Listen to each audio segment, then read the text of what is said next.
Marvel's had a kick-ass year with movies.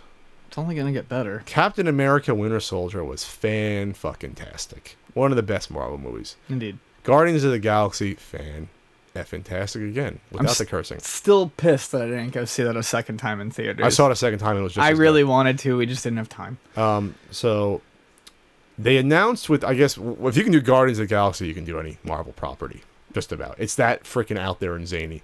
But this isn't as zany, but this is a character that in prior decades was more popular, but this is like a nice, solid B-level Marvel character, Doctor Strange. Yes, one of my favorites. So they've announced this. It's set for 2016. They announced the director. They're rumored for Doctor Strange, a couple of guys. Joaquin Phoenix was rumored, who'd be a strong choice. He's a great actor. And Benedict Cumberbatch, who is the hot actor right now for everything. I think Benedict Cumberbatch could do a good Strange, especially...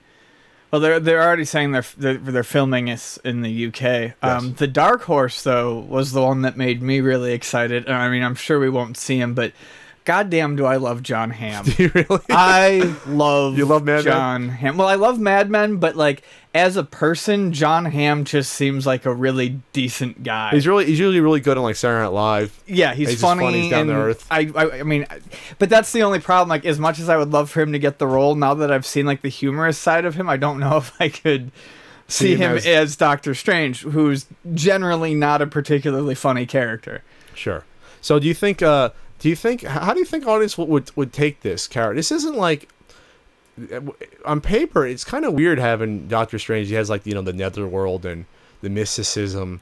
And how do you think that would play out? Like, how would you think like a big battle would play out with the effects and like all the Ditko type of like weird colors and everything? I'm really hoping we get like a late '60s psychedelic look, but Sure. with a modern effect, with the modern effects palette. I think that could be... I mean, that's what I'm really looking forward to, because Doctor Strange always had good storylines, interesting storylines that other superheroes didn't touch on, because it was more into mysticism and the occult. But the artwork that Ditko did, weird guy, but the artwork he did was fantastic, and I feel like that has to be represented in the movie to do it justice. What I do like about the movie as well is a lot of people are saying that they're going to ditch the origin story of Strange. I think they should. Which is bold, but I would hope they do. I would hope they do, because we've seen so many movies now that have ditched origin stories, like, say, Dredd, where... I mean, Dredd doesn't really have an origin, but...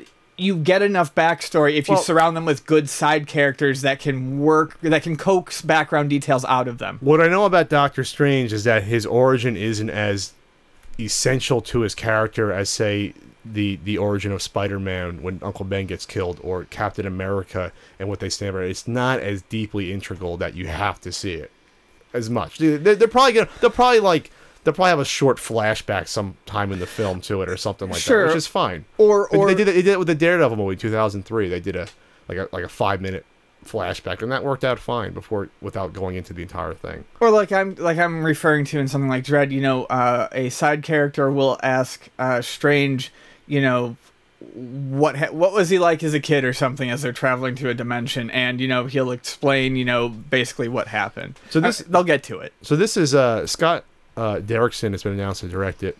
Interesting choice. Marvel really goes for these guys that they think are going to just hit it right off the tee.